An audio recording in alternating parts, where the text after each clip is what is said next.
فأما من أوتي كتابه بيمينه فسوف يحاسب حسابا يسيرا وينقلب إلى أهله مسرورا। আর কিয়ামতের দিন যাকে তার আমলনামা ডান হাতে দেয়া হবে তার আমলনামা অত্যন্ত সহজ হয়ে যাবে এবং সে তার পরিবার পরিজনের কাছে আনন্দ চিত্রে ফিরে যাবে। এজন্য মহানবী সাল্লাল্লাহু আলাইহি ওয়াসাল্লাম সব সময় একটি দোয়া পাঠ করতেন, আর দোয়াটি হলো আল্লাহুম্মা হাসিবনি হিসাবান ইয়াসীরা। পড়েন আল্লাহুম্মা হাসিবনি হিসাবান ইয়াসীরা। ও আল্লাহ, আপনি আমার আমলকে সহজ করে দিন। এই দোয়া পড়তে পড়তে আপনার আমার মহানবী সাল্লাল্লাহু আলাইহি ওয়াসাল্লাম কান্না করতে করতে দাড়ি মোবারক বুক মোবারক ভিজিয়ে ফেলতেন।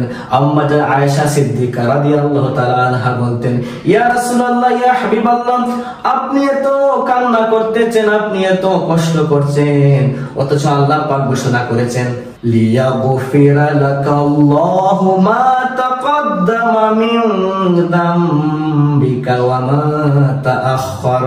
আল্লাহ পাক রব্বুল আলামিন ঘোষণা করেছেন, ও আমার হাবিব, আমি আপনার আগের এবং পিছের সমস্ত গুনাহগুলোকে ক্ষমা করে দিয়েছি।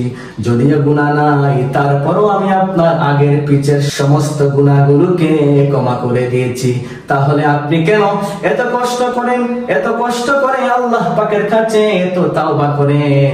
এই কথা উত্তরে মহানবী সাল্লাল্লাহু আলাইহি ওয়াসাল্লাম উত্তর দিলেন, ও আয়েশা, আফালা আকুনা আবদান শাকুরা, তুমি কি চাও না যে আমি আল্লাহর কাছে শুকরগুজার বান্দা হই? আর হিসাব সহজ হওয়ার জন্য যে দোয়া করি তার অর্থ হলো আল্লাহ পাক রব্বুল আলামিন যেন তিনি আমার উম্মতদের হিসাবগুলোকে সহজ করে দেন। সেজন্য আমরা যেন সব সময় এই দোয়া করতে পারি, আল্লাহুম্মা হাসিবনি হিসাবান ইয়াসীরা। ও আল্লাহ, আপনি আমাদের আমলগুলোকে সহজ করে দিন।